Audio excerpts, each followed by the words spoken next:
in the presence of God. When you are really suffering from sicknesses, you have a great trials and suffering, you have problems in your life finances, you have problem with your family, you have problem with your work, you have problem with yourself, etc., etc. But you keep on worshiping God. And that is the most sacrificial offering that we can offer sa ating Panginoon. Purihin po, Panginoon, magandang umaga po sa bawat sa atin, and even to those who are listening right now sa live. Binabati po namin kayo na mapagpala at tagumpay na nagmumula po sa ating Panginoon. Salamat po sa ating po mga pagmahal. Sintang lang po kayo. Let us be together now, feeding the Word of God, feeding our spiritual life. Let us start sa ating pong message. Alam niyo po, ang banner po, napakahalaga po yan sa isang situation po natin. Banner symbolizes different scenario, different interpretation, and different meaning ang banner po. Alam niyo po sa war, napakahalaga ng banner na ginagamit. People don't speak, but banners speak loudly. Yung kanila pong ginagawa. Let me give you one good example para makita po natin how this banner, saved or even, caused death doon sa panahon po ng war. Let everyone be bold. I'll show you a banner during the war and let me know what is this banner. Okay? Hopefully. Yeah. What is this meaning, this banner? Surrender. Peace or surrender. Ang ibig sabihin ko na let me open it. Surrender. During the battle or during war, if the opponent on the other side, they cannot win anymore. In order to survive, in order to maintain their life, yung tinataas po nilang flag. And those enemy po nila, they know already that we have to stop firing them. Because they are completely surrendered. That is the law of war. Yun ang pinakalo po niyan. Kaya ang white po, it signifies about surrender. Tama po. How about this one? And the black, the color black. Defeat. Pangulugan po, after the enemy conquered yung isa pong nation o yung isa pong lugar, they raised a black na banner. Meaning that this place or this nation or this community is belong or under our authority. Kaya meron po silang black po dyan. Napakalaga. Para malaman din po, nung other na kakampi po na kalaban nila, that territory already conquered by the enemy. Kaya meron silang tinataas po black. The next one is what? Peace. Yan. Friendship o peace. Tama na ginawa, the war. We wanted to ties, magkaroon po ng truce, magkaroon po ng relation sa inyo. So both of them, they will stop firing. Alam niyo po ba yung kanta po ng Silent Night? It was composed by a soldier during that time. When they're fighting during December 24, I cannot remember what year, they raise a banner with the color blue. Meaning that on the other side, they have to stop firing. At the same time, they have to also stop. At tumabas po yung composer. And he sang Silent Night during that time. Just only to express yung kanya pong thanksgiving, yung kanya pong acknowledgement about the birth of the Lord Jesus Christ. Then after po niyan, nung pumunta po siya, binaba nila ulit yung flag, they continue for fighting. So that is the meaning of the blue. And lastly po, marami pong color, but I choose only four. And what is this red? War. And what else? Victory. So as you can see, these are the different banner that normally you can see during the war. So ano pong ibig sabihin po nito? Alam niyo po ang banner po, in war, it is a very powerful communication to inform your enemy of your status and demands. No? Sa isang mali lang po ng raise ng banner, it might kill every one of you. Kaya napakalaga po, napaka-powerful po ng banner na itinataas po natin. Sapagkat yan po namumusap, it tells something that you wanted to relay doon sa iyong kaaway. No? And what is the reason why we're talking about the banner? The last time po, when Pastor Irene message about Ebenezer, at si ating deacon na Dorothy is the Lord is my shepherd. Ano po? El Rohi, yung Jehovah Rohi po. El Rohi o Jehovah Rohi. Siya po good shepherd. Ano mamatay yung aking? So we will follow about the title of God. And in order to understand what is the message for today about this banner. So ito po yung ating pong verse. Let me read it. Exodus 17 verses 10 to 13. Sabi po ito, so Joshua did as Moses told him, and fought him with Amalek, while Moses, Aaron, and Hur went up to the top of the hill.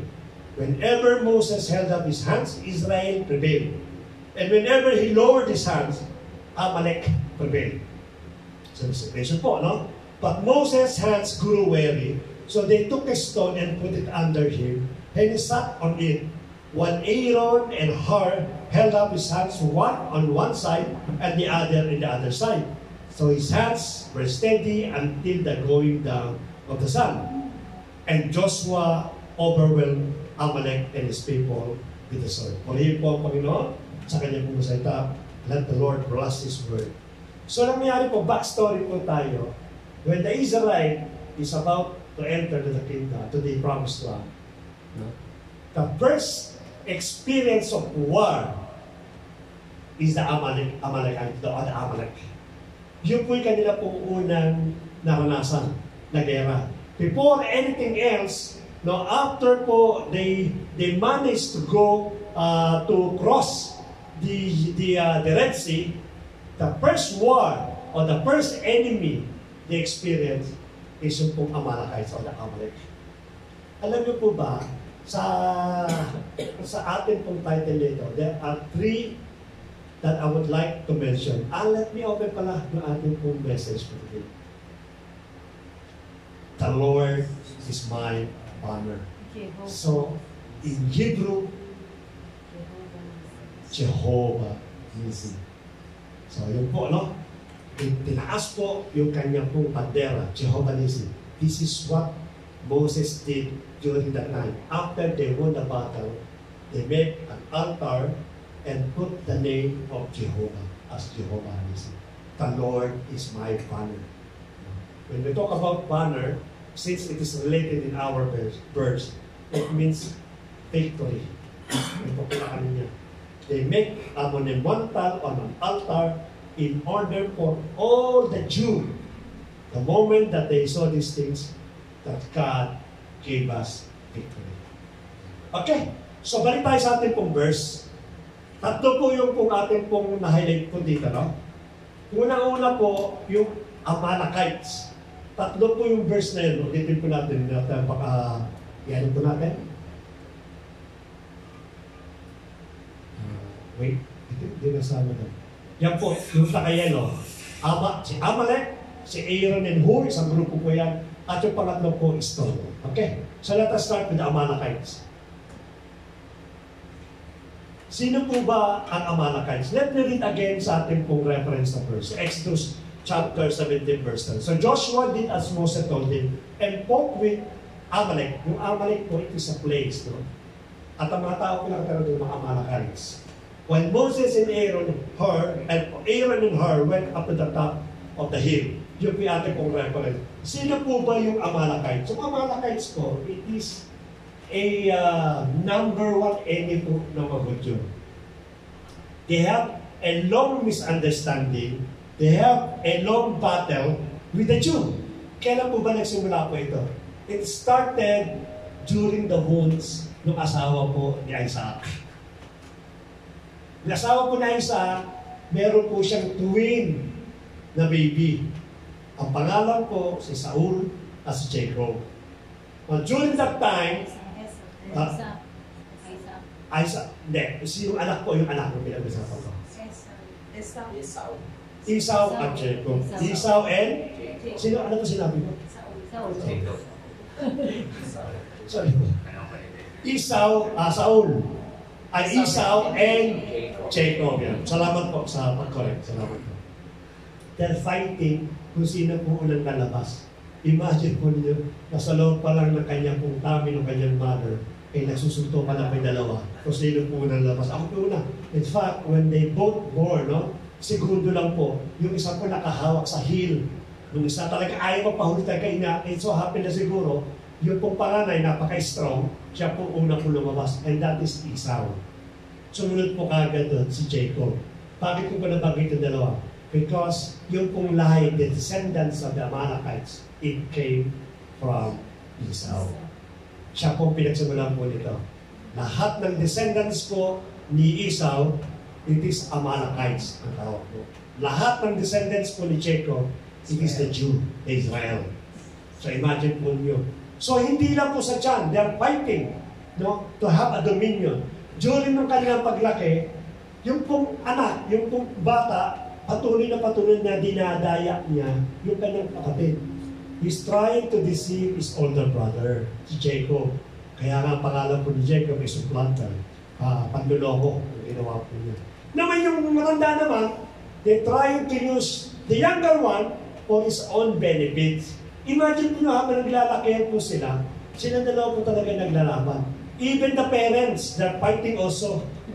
Si Isaac, he loves Esau. Yun naman nanay, si Rebecca, ang mahal niya naman si Jacob. Again, they're fighting the positioning. At dumating sa punto po na si Jacob po dinaya po niya si Esau because of the birthright. Yung isa naman, nagpaloko naman, and because of that, to the extent ng kanilang pong pag-aaway, Esau wanted to kill Jacob. Ganong katindi ang galit po nila. But the end of the kanilang pong story, nagbabackstory lang po tayo, nagkaroon po sila ng peace, nagkaroon po sila ng reconciliations. At hindi ko natapos po doon. After the reconciliation, they go separate way.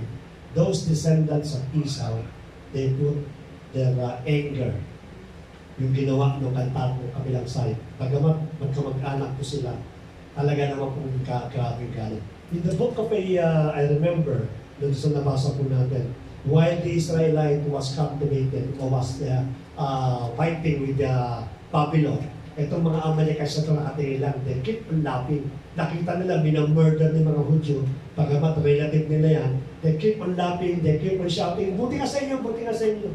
So indeed, napakalalim ng kanila mong paglalaban. Napakalalim ang galit nila sa bawat isa. And imagine po ninyo, because of that, no, andun yung kanila pong galit lagi sa kanila. So why I'm mentioning these things? Kasi po, tingnan natin ating verse.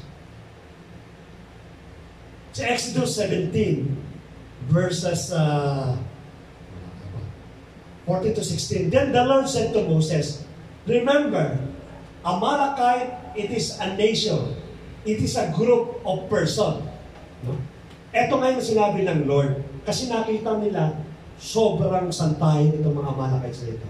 Then the Lord promised to Moses. Then the Lord said to Moses, write this as a memorial in a book and recite it in the ears of Joshua. Imagine nyo, it is very important that the reason why the Lord wanted to write it and to put it in record, out of anguish na lahat ng ating Panginoon sa mga Amalekites. Sulat mo ito so that they will know what to write. And this is what to write.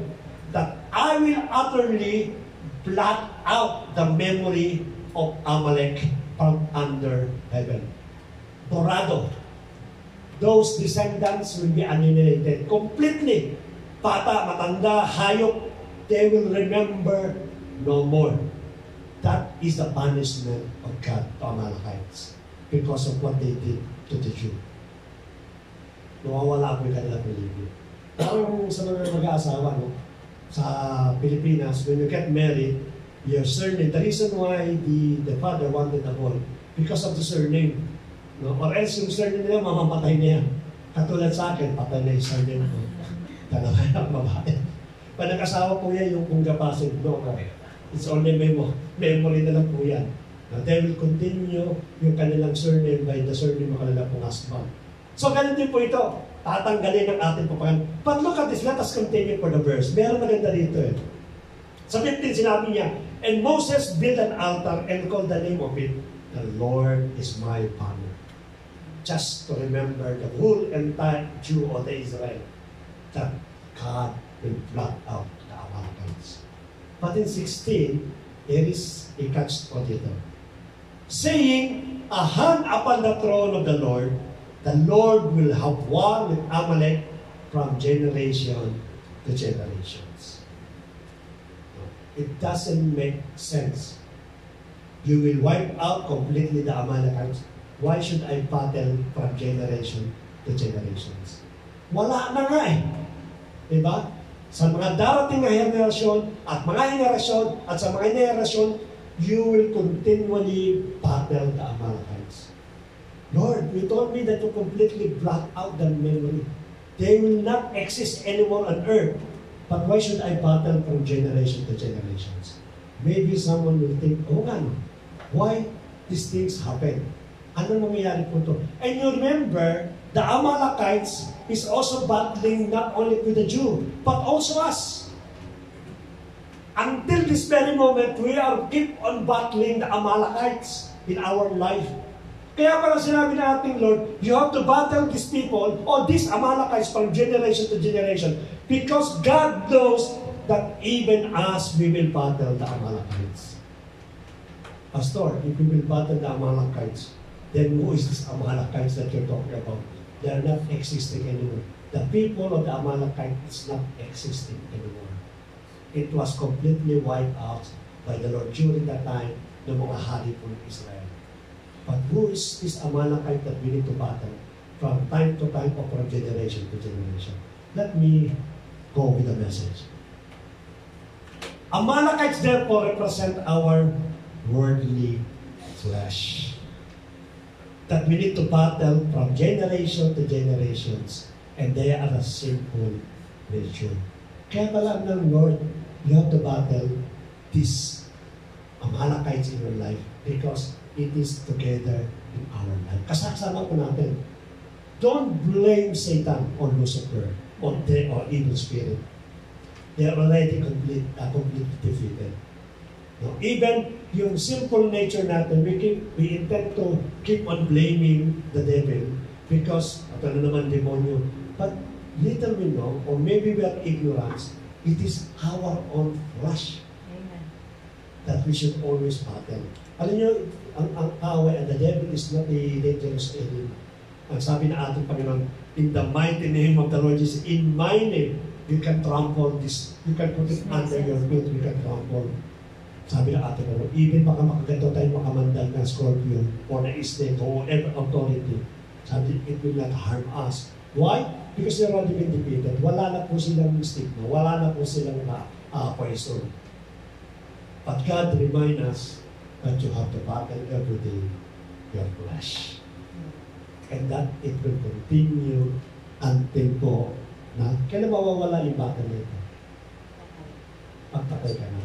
Sino po dito ayaw na makipag-battle? Taas ang kamay. Yung gusto na himabalay sa kanyang kaluluwa. Pagtaas ng kamay. So therefore, if you don't want to leave your soul, it means that you have to be ready to battle your flesh. And this battle, it is not easy. Pakikita po natin po yan. So, titingnan po natin, no? Ano po ba yung battle na kinakanahan nating rapin? So, sabi po dito. Yeah. The spiritual battle is unavoidable and need to take it seriously. Hindi mo pwedeng iwasan, Lord, pwede bang huwag nilang ako makipag-battle? Can you please give us victory over my flesh? Alam mo, even Paul, si Paul, hanggang sa mapatay po siya, nakikipag-battle po siya by flesh. Paul na sinasabi po natin, like the great evangelist, even the great man of God, David, Moses, sino pa, Abraham, Isaac, Jacob, all these great men of God, great men of faith, they keep on battle for their spiritual flesh. Kasama po tayo po doon. At may makikita po natin yung ating pong binabattle about our spiritual flesh. Paliwanag po sa ating pong sinabi sa Galatians chapter 5 verse 15. For the desires of the flesh are against the spirit, and the desires of the spirit are against the flesh. For these are opposed to each other to keep you from doing these things you want to do. Nangangahulugan po talaga, it is a continuous battle. Kasi hindi mo pwede sabihin na I am a Christian, at the same time I am also a carnal na. Hindi mo pwede. You cannot say that you are a flesh person at the same time you are a spirit person. You are a Christian at the same time you are a worldly people. Hindi mo pwede. Sabi nito, it will continue battle against each other. Hindi mo pwede sadik-sadik yung spirit sa flesh. The moment that the spirit heard the flesh, battle kaagad ang alam ko niyan. The moment that the flesh heard the spirit, immediately battle kaagad ang alam niyan. Magkaaway po talaga eh. Kaya hindi pa pwede mamuhay pong Kristiyano ng ulos-ulos. It's not possible. Either you are from the flesh or from the word, or you are from God. Pastor, kasi minumon pa ako ng ating Panginoon eh. Hindi pa niya ako binabago. Sabi mo nga, from glory to glory. Kapatid, it's very clear. From one glory to another glory. Anong glory na namumuhay ka sa mundo at namumuhay ka sa spiritual? There is no glory. Nangangahulugan, either you are from the word, or you are against the enemy, against the flesh, or either against the spirit. You have to choose. And that is the battle that we have to take place. The only way for a person to stop the battle is to separate. Because sinabi kanina. Ano po ba yung flesh na sinabanggit ko natin? Mostly nadidinig po niyan. Pag binanggit natin yung desire of the flesh, it doesn't mean that everything's bad. Huwag tayong maging extremist or tawag ko doon? Hindi, extremist or masaya na po yun. Hyper, no? Kasi kung meron kang boyfriend o meron kang girlfriend, definitely you have to love him or love her. And that is flesh desire. Hindi po masama po yun, that's normal. No? Kung meron kang pera, at inaalagaan mo, gusto mo magkaroon ng pera, hindi rin po masama din po yun. Sapagkat pangangailangan po natin yan. Yung pong gustong bumili ng mga jewelry, no? Na, si pastora, may sa jewelry yan, last of the flesh yan. Hindi po yun. That is part of the woman. Kinakailangan maganda sila, presentable po sila, at kinakailangan po talaga. Isa sa mga parang delikado na ako nito. Sabi ko nun. Lord, huwag natin sama itong message na ito. Gusto ko lang burahin, pero sabi, hindi, sulat mo yan. Sabi ito. No, kinakailangan po yan because that makes them, confident and beautiful. No? Yung mga kumakain po ng pagkain, mahilig kumain ng pagkain masarap. That is also flesh. Pero hindi po masama po yan. Yan po ay part ng ating buhay.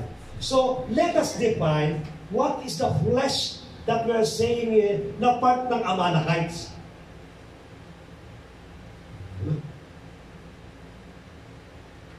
Yan.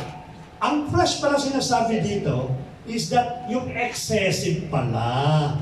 Ang sabihin, excessive desires or craving particularly for physical pleasures and material possession that can lead, may resulta kasi, the moral and spiritual decay. Yung po pinaka-naman, decay. Ang pinaka-naman po ito. So, money, it is not the root of all evil. But what? Love. The excessive concern of money is the root of all evil. Food, it is not bad.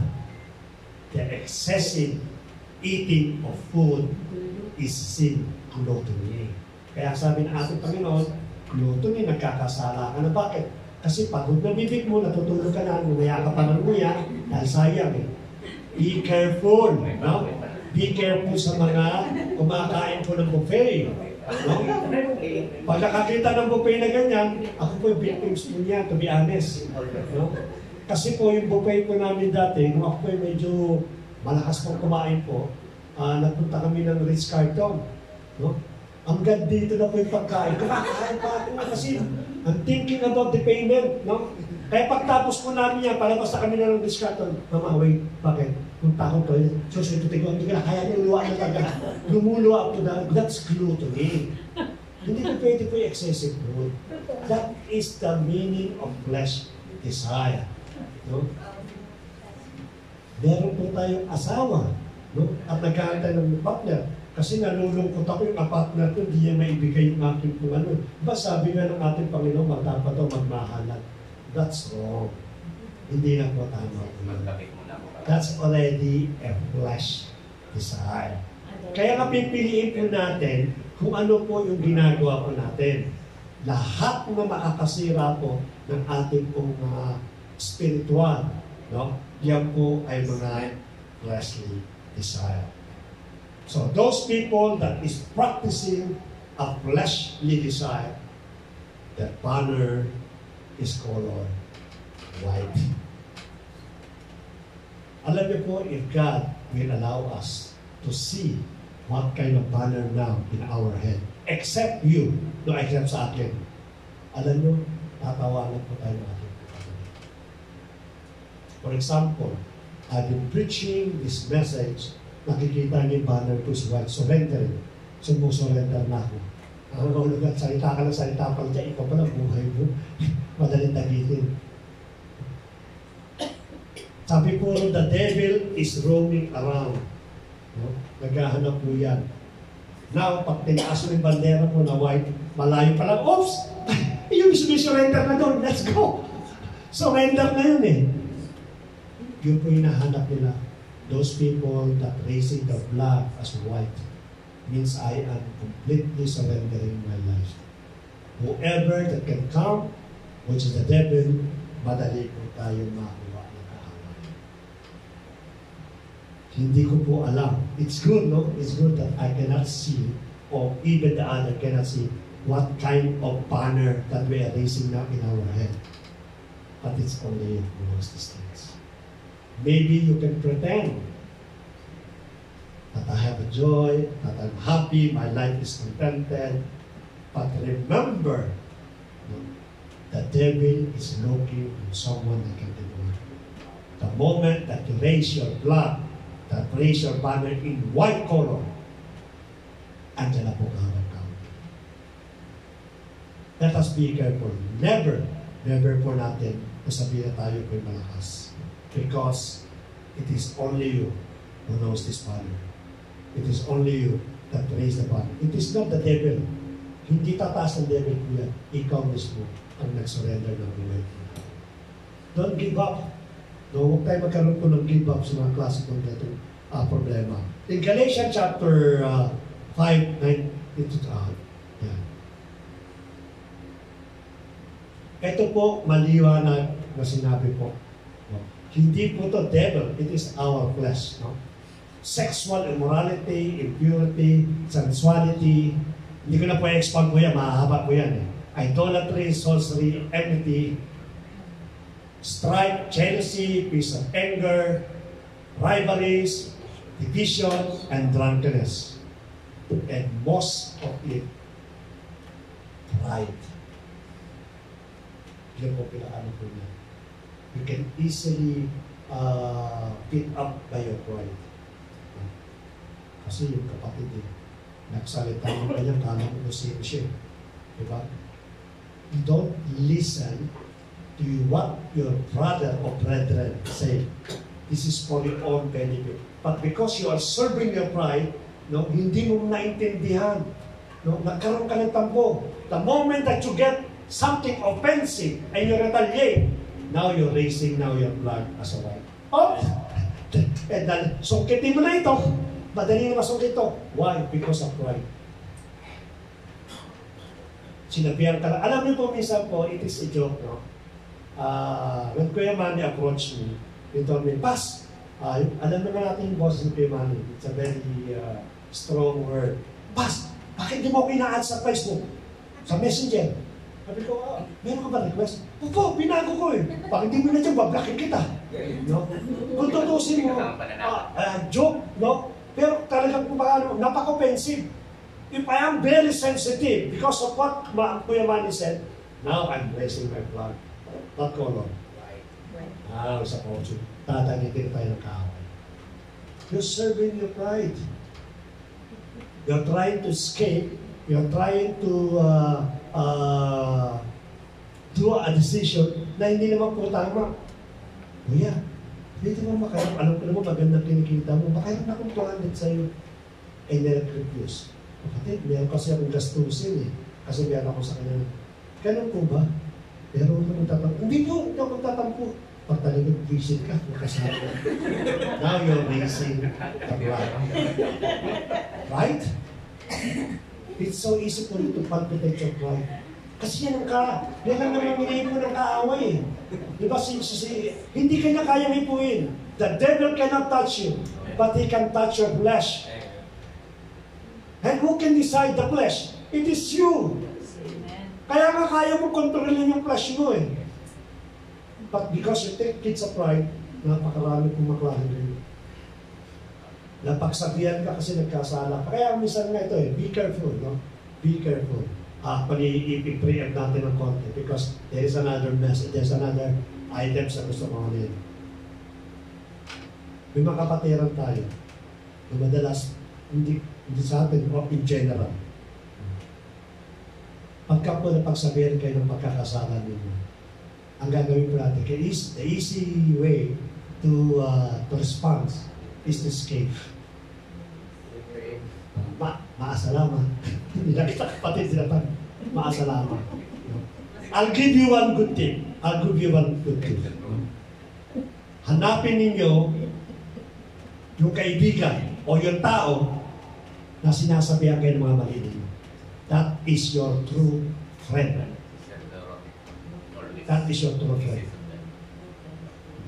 Ang mangyayari kasi minsan, gusto natin matinig na yung lang gusto natin matinig. Bola. Yeah. Especially, may ito pang sa maganda eh. No? Example, bago tayo punta sa ano. Kasi nag-stop ka kayo na eh. Lumapit ka sa kaibigan mo, kapatid, o kaya best friend, o kaya katunggali, o kaya kapamilya. Lapitan mo, ito problema ko, pamilya ko, may ganyan. Tapos, yung pamilya ko, lagi na humihingi ng pera. Sakit sa ulo. My family is always asking money because I don't owe it. O kaya may problema ka, relationship sa pamilya, sa asawa mo. At madidinig mo ito. No? Ito yung madalas na gusto mo eh. Kaibigan, kalimutan mo yung Brad. Bagsayan na lang tayo. Iwasan mo na po kagad dyan. Iwasan na po na kagad. It will not help you. Igagaranti ko po kayo. Kasi naghanap lang yung pleasure. Naghanap lang yun ng joy. Naghanap lang yun ng, basta tayo, okay lang tayo, good mood tayo. Ang problema, did you manage to solve the problem of your food? Ano? So, ang gagawin mo, sama ka naman, now you're raising a white flag. And the enemy now will touch you. That is the Amalekites. That is our enemy. Tatandaan po natin. No, yan ang lagi natin kaaway. Bit po natin lagi po yan. Kaya in every minute, in even a second, pwede mo mag-pop up yung ating pong flesh. Kaya po nakakatakot po yung mga tao po na talagang wala siya masyadong solid foundation ng God. It can happen to anyone, including myself. Hindi po ako exemption dyan. Minsan nagpapalpitate po yan. Ang bihin. Sabag-sabag. Saka ka, paano? Paano? Paulit-ulit. Paano daw naman? Minsan bumulong kaway. Pastor, pabayaan mo na yan. Give unto such to Satan. Bayaan mo na siya sa tanas dyan. No? Yan ang aking flesh. But what can I do? I have to message. I have to encourage. Why? Because yun ang calling ng ating Lord. But definitely, there are times na kinakalang manahimik. But don't ever nabibigyan mo sila ng time na hindi mo masakit yan bagay. So let us proceed. Lahat tayo nakakaranas mo nun. And definitely, each every one of us will agree, Lord, ayoko ng itong klase buhay. Ayoko ng surrendering, ayoko ng black na gusto ko yung victorious. Yung katulad po ng kay Joshua. Yun ang gusto namin. Kung gusto namin yun at gusto ng bawat isa, ano ang solution? Alam yung Bible, it is a complete message. God will reveal, God will expose your sins. But God will never leave you. He will find a way for you to make the solutions. Hindi niya sabihin siya, kasalan ka naman. Hindi siya naninisi. He will tell you that you are sinner, that you're committing a grave na misconduct or whatever, but He will give you the solution. Ano po yung solution? Ang unang solution is the stone. No? Asahin po natin kung ano pong ginawa po ng stone, solution dito. Yung pong rock, bakit wala siya? Wala siya verse? Wala? Exodus 17 verse 12, no? 17:6. Yan. Sabi niya, but Moses' sons grew weary, so they took a stone. So, nung nakita po ni Aaron, ni Hor, nag-iiminig na si Moses, kakin, tawid niya. Sabi niya, let us put a stone. Ang unang solution, that the two gentlemen na nakita nila, it is a stone. And put it under him and sat on him.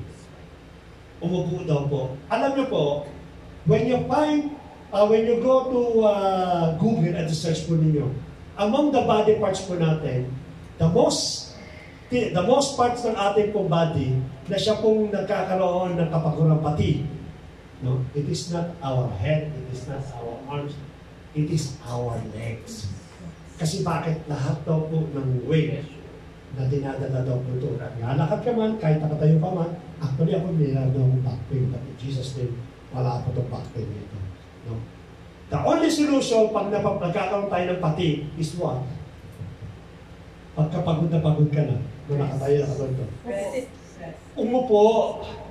Because pag umupo po tayo, nagkakaroon tayo ng complete rest. This is what Aaron and Hur ginawa po nila kay Moses.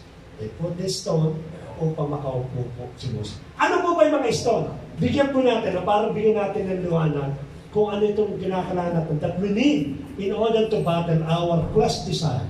Una-una po, the stone or the rock is for refuge and fortress.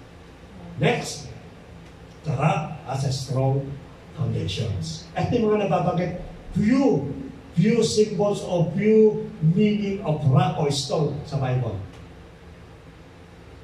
The rock represents salvation of the Lord. Rock symbolizes victory, no? Sa Psalm 62. It is also the rock that the Lord Jesus Christ made the church. Imagine nyo, lahat po yung makikita po natin. And so on and so forth po. Ang question ngayon is, sino ba yung rock sa Bible? Jesus. Amen! It means it is the Lord Jesus Christ. What Aaron and Hur did is that you completely resting on the rock and you will find a good rest. When your life now is full of troubles, full of persecution, full of questions, full of problems, worry, sa mga lahat ng bagay, then better to sit down on the rock. Why? Because the rock will give you a complete rest. And this is what Moses happened nangyari kay Moses. Pagod na ako. Kaya sabi ng ating Panginoon, those who are in heavy laden, put it on my shoulder. Sabi ng ating Panginoon, because my burden is light. I'll give you rest.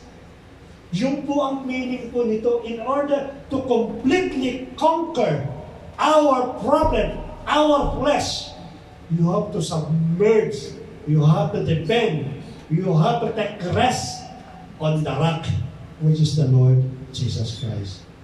Pero many people, they are trying to avoid the Lord Jesus Christ. By the strength ginagamit po nila. I can do it by myself. Yes, of course, you have knowledge, you have experience, you have capacity, but let us remember those strength later on will fade. Even your youth will fade. You'll grow old. Meron kang money, let us remember, it will also consume. No. Meron kang health ngayon, dahil bata ka, tatanda ka, mawawala yung kalakasan. So you do not depend on these things. But in a moment that you sit down, that you rest on the rock, that rock will be lost until forever. Sabi nga nila doon sa bangko, anong bangko po yun? Para ka daw po nakasandal sa pader. No? Pero asan na yung bangko na yun? Nalugi na. Wala na pa there. Because they're claiming as they are the rock that will stay forever. No, no, no, no. The only rock that can stay forever is the Lord Jesus Christ. Amen. We have always to depend on Him. Lord, yung aming pangangalaw, mahina na siya. Then depend on the Lord Jesus Christ.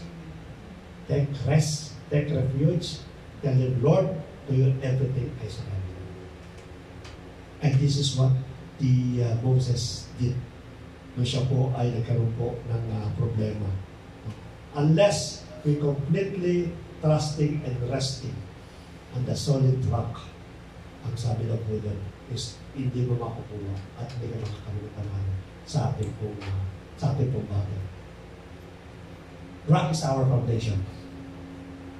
Even doon sa mga gumagawa ko ng bahay, the main component, the main thing that the builder is trying to, is developing strong, it is the foundation. Not the aesthetic, not the architectural, not the good look of the house. Ano yung magandang bahay?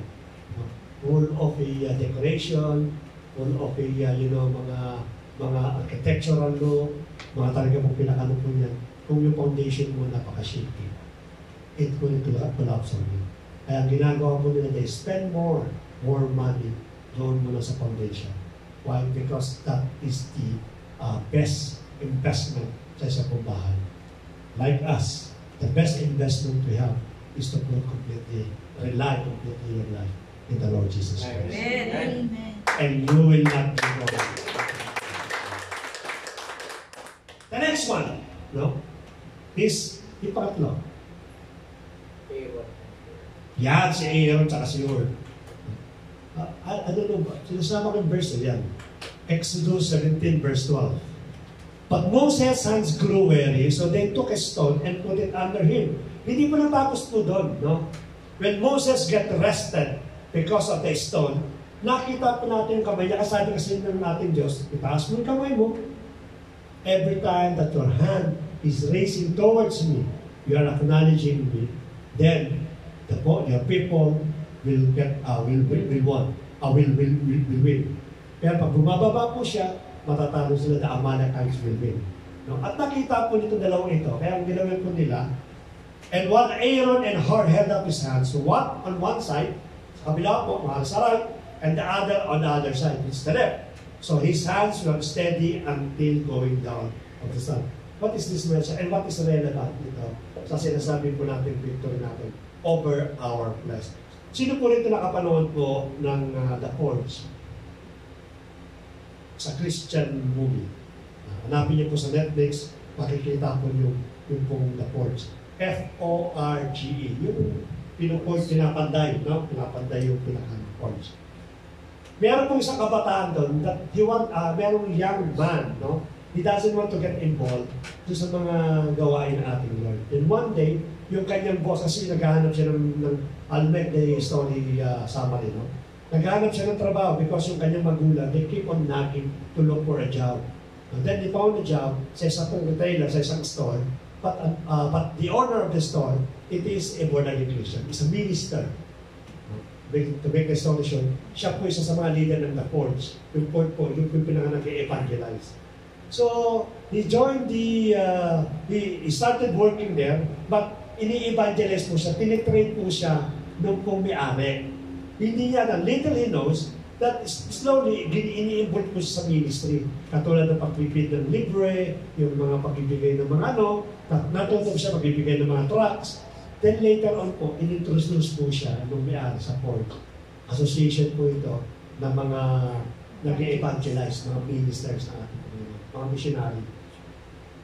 So, in short po, yung pong bata, lumago po siya, he started knowing the Lord Jesus Christ, started loving the ministry, changing his life. Natutuwa yung nanay niya kasi po naging Christian din. But the young man, he doesn't want to attend this service. So, in short po, na-involve po siya, dumating na po yung graduation with the Forge. He'll become a fully pledged member of the Forge. So, sa initiation po, ang ginagawa po nila, before magkaroon po ng graduate, may isa pong sword na symbolizes po, kasi Forge nga, yung pinakaminanday. hawakan ko ng resulta na nakaganito.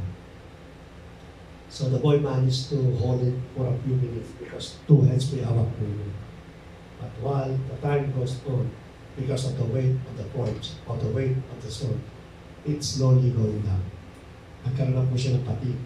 No, nanginginig na yung kamay niya. When he's about to give up, when he's about to lower the sword, suddenly the head of the forge, yung kanya pong amo, inawakan po yung kanya pong kamay. Then slowly nagkaroon po siya ng relaxation. One by one, everyone is holding yung kanya pong hands. Then I remember the scenario kay Moses. Suddenly he asks, how you feel now? Now I'm relaxed. Now I can continue holding this hand. Sabi niya, what is the message then? The message sometimes in the battle of our life, sometimes doing alone is possible. We can do it. We have the strength. Or maybe we have the faith of God na talaga naman ito po. But at the later on, mapapagod po tayo. We need companionship. We need someone that will help us na i-carry ating pong joy.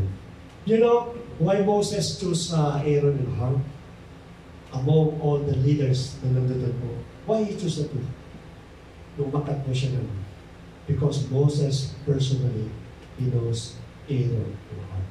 Na during ng kanyang trials, during ng kanyang fatigue, during ng kanyang danger, he knows that someone back up nasa likod po niya.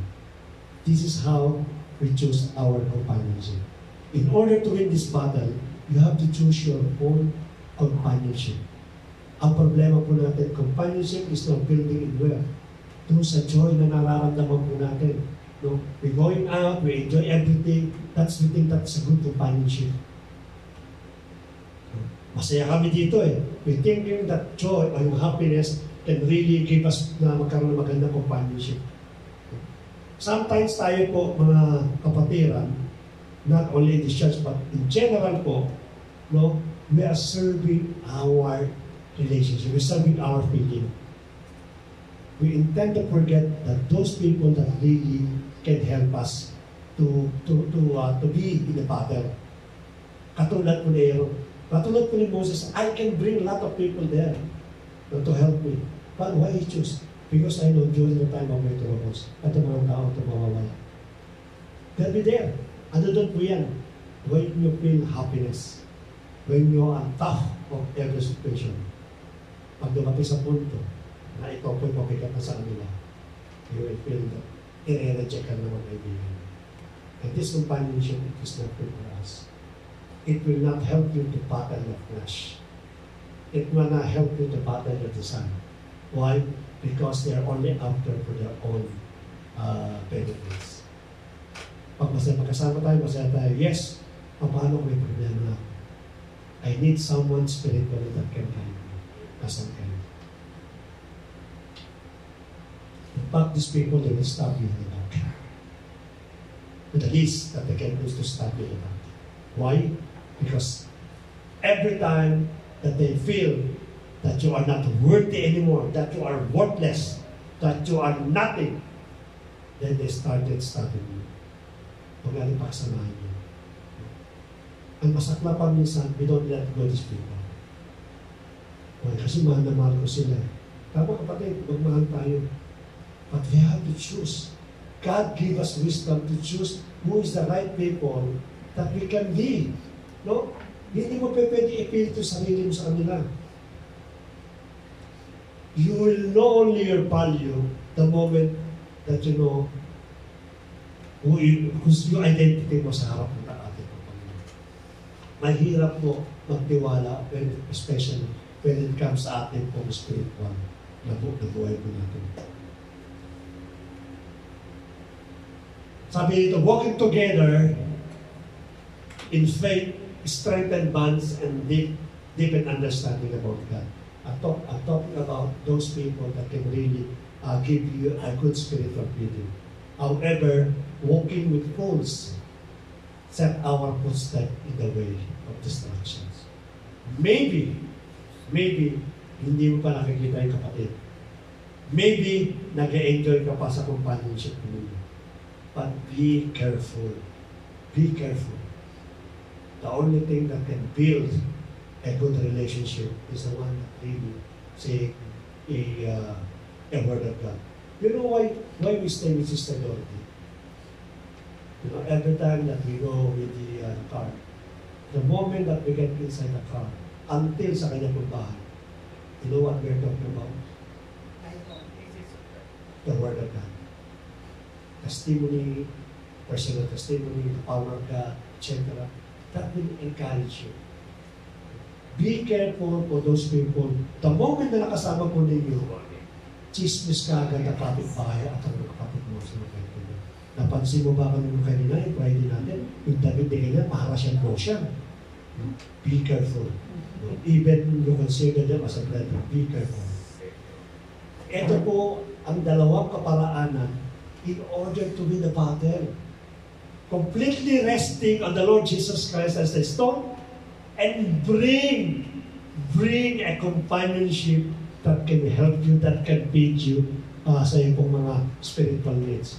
You know, I'm bringing the glory sa ating Panginoon.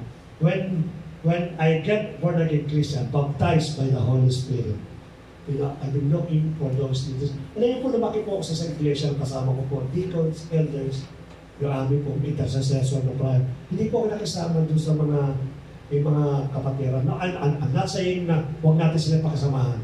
But because I need more spiritual feeding.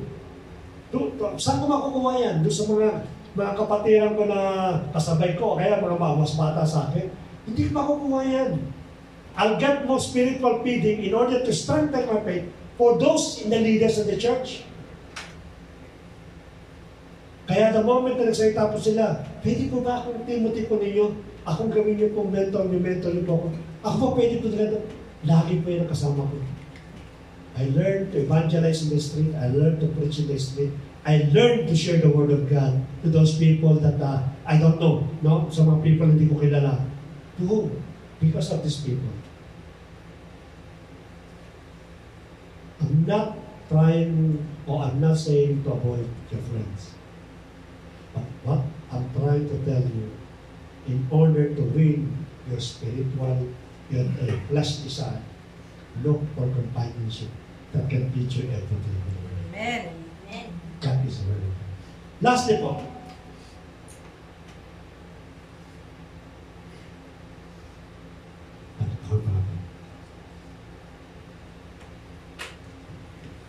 ang sabi po dito, God designed our life according to His will and purpose. So never compare yours to others.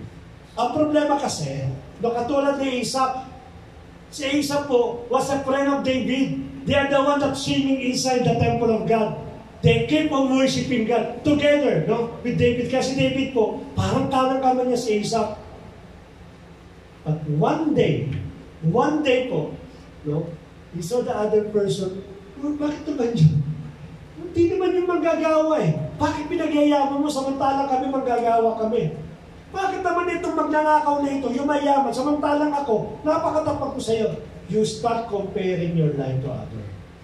Ang hindi natin alam, God designed individually, uniquely, ang bawat individual sa atin. Bawat isa po sa atin, dinesign po ng ating Panginoon yan. Never compare your life to others. The moment na nag-compare po kayo, talo na kayo dyan. I already spoke this one to one of my brethren. No, I've been the pillars ng bagong company po namin. I handle the sales, I handle the operation, I handle the connection, I handle the everything. Even the quality. No, parang one-man rule nga ako dun eh. All in one, parang ganun mangyayari sa akin. Kulang na, sabi ko kasasama ko, kulang na, pagtimplahan ko ng kape yung aking boss eh. Para tiboy na din ako eh. Everywhere. No? Why? Because my principle, the moment that I work with the glory of God, not for my boss. And this is the reason why I give everything. Then they hire an Indian guy. The owner of my company is an Indian. From India. Then he hired another, the same with my position, but it's a little bit lower. No, I mean, mas ayat na sa kanya.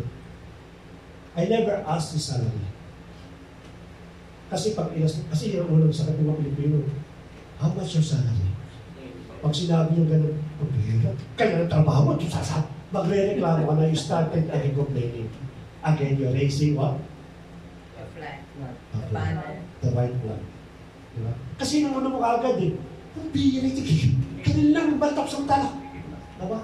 Skill pa ako. Pilipino pa ako sa matala. Ikaw, ang dyan ako, wala akong kalam-alam. You're raising a white flag. I can do this one, my boss. Boss, magkano sweldo nito? Oh, I can ask you, how much your salary? Pag mataas ang salary mo, pag mataas ang sweldo nito, magre-resign na ako.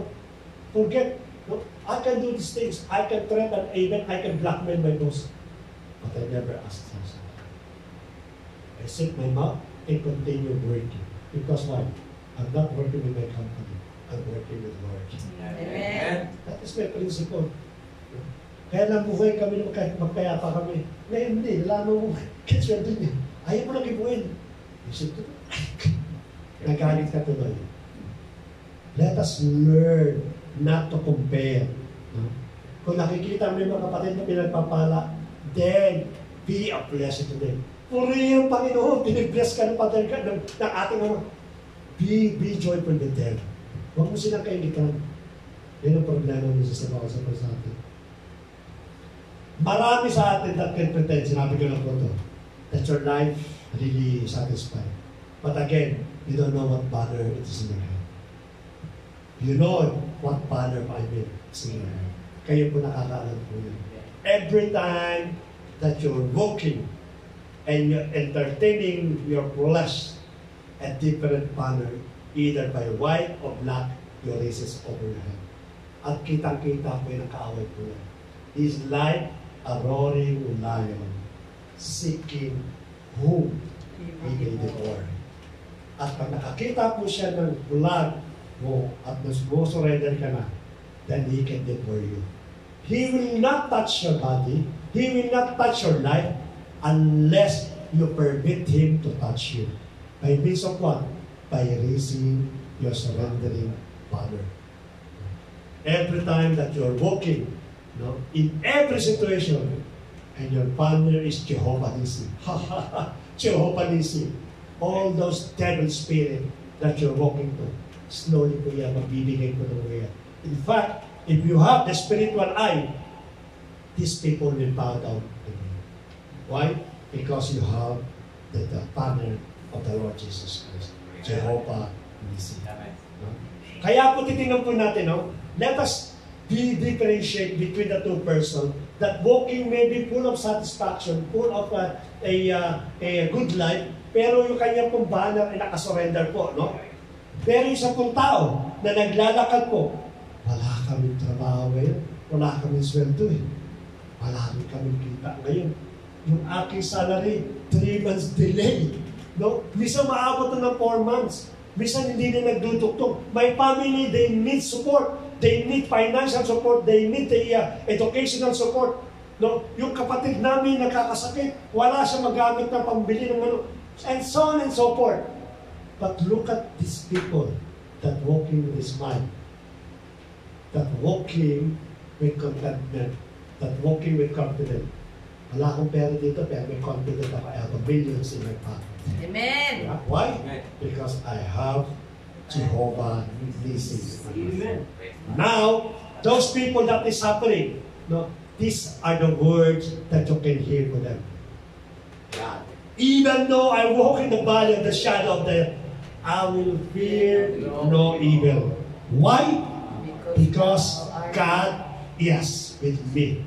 At ang sabi niya, surely goodness and mercy shall follow me all the days of my life. Wala akong pera, but surely goodness and mercy shall follow me in all days of my life. May sakit ako, nangihina ako, surely goodness and mercy shall follow all the days of my life. Nakita ko may problema ako sa mga anak ko, sa pamilya ko, surely goodness and mercy shall follow over my life. Sabi po doon, bakit po? And I shall dwell the house of the Lord. Why? Because I have the banner of Jehovah. And you will conquer the flesh that you've been battling every day. Type mo na lang. Lord, salamat muli, Panginoon. Indeed, Father God, that sometimes we feel loser sa aming pong buhay. Because the devil is trying to hide the identity that you have given to us. So, right now, Father God, we are raising our banner. No, we are changing the color of our banner. Before, maaaring white, maaaring black, na nakikita sa amin ng aming pong enemy. But this times, we are raising Jehovah Nissi, our banner. And this times, we can walk with boldness and with confidence na anything that happened to us, your mercy and goodness shall follow all the days of my life. Sapagkat alam namin, you are our great providers. The battle does not belong to us, Lord. We declare that the battle belongs to you, O Lord God. From now on, what we can do only is to accept the victory that you have been won 2,000 years ago. We will accept, Father God, that whatever will happen to us, whatever crisis that come to us, we will be like an eagle will soar high above those strong winds, O Lord God. Salamat, Panginoon, sa lahat ng victory na pinagkakaloob mo. Ngayon pa lamang, Father God, mag-manifest po sa bawat buhay ko namin that indeed that we are more than conqueror. Those brethren na nakakaroon ko ng karamdaman physically, emotionally, or maaaring mentally, amin kong dinideclare sa oras na ito, Lord God, that you are Jehovah Nissi, our banner, our victory, O Lord. And we will make a monumental altar in order for me to remember that from now on and the day and the rest of the day of my life will become a victorious life, Father God. I-declare po namin na ikaw lamang ang maluwalhati sa lahat po ng aming pong buhay. From now on, we will not live in worriness. We will not live in fear. We will not live in uncertainty things, sapagkat alam namin that you are the one who designed our path, O Lord God. We will look, Panginoon, as if we know already our future. The future, Father God, to give us, not to harm us, but to give us a future, to give us a victory, to give us a blessing. And you promise us, Father God, that if we will live in obedience, we will obey, we will reap, or we will eat the best of the land. Kaya, Panginoon, anuman ang tinatangkilik po namin sa oras na ito, Lord God, anuman yung mga crisis po namin, Lord, to you we bring it back, Father God. Ibigay po namin sa iyo, sa balikat po ninyo, O Lord God. And let the Spirit of God continually dwell with us, O Lord. Let your word, Father God, ang magrema sa bawat buhay po namin. And from now on, O Lord God, anuman, Panginoon, ang maranasan po namin, we will give it everything to you. Because now, we are resting in a boulder, in a stone, which is the Lord Jesus Christ, our foundation of our faith. We will not be weighed, we will not be magkakaroon ng doubt, magkakaroon ng hindi paniniwala sa lahat ng gagawin po namin. Because, Father God, everything will trust you. Sapagkat the moment that we trust you everything, Lord, you will direct our path. Thank you so much, O Lord, for the victory that you're giving to us. Thank you, Lord, for the presence of the Holy Spirit. Now, I can see that all banner in the head of my brethren, it is now Jehovah Nissi. From now on, we are more than conqueror through Christ which strengthens us. To you, Lord, we bring back the glory, the praise, and adoration that you deserve. In Jesus' mighty name. Amen. God bless you.